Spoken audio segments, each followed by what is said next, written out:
পরিচর্যা করেছেন সেটা নিয়ে একটু বলেন। সবজি বীজটা আমি পাওয়ার পরেই মোটামুটি 10 থেকে 12 দিনের মধ্যে আমার জমিতে সব বীজগুলো ফেলেছিলাম।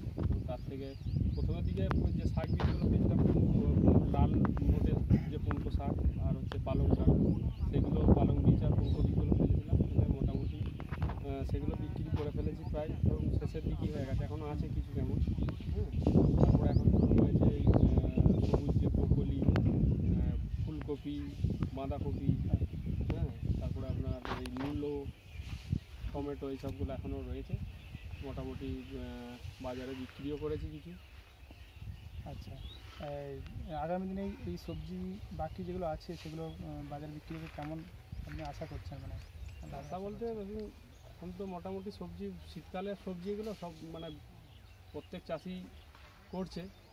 তো মোটামুটি প্রথমের দিকে যেগুলো বিক্রি করেছি বাজারে, সেগুলো থেকে মোটামুটি 3.5 থেকে 4,000 টাকার মতো পেয়েছি। ঠিক আছে, বাকি যে রয়েছে সেগুলো এখন সামনে এই সরস্বতী পুজো আছে, পঞ্চমী এসব আছে, সেই সময়তেও মোটামুটি আশা করছি বাজারে দাম পাওয়া যাবে।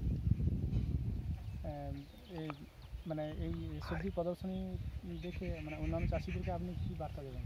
অন্য চাষিরা যাতে আমার চাষ দেখে আরও উদ্বুদ্ধ হয়ে তারাও চাষ করে, হ্যাঁ, সেই যুক্তি দেবো বা সেই সহযোগিতা করব, হ্যাঁ, বা আপনাদের অফিসের সঙ্গেও যোগাযোগ রাখবো যাতে পরবর্তী ক্ষেত্রে পাই।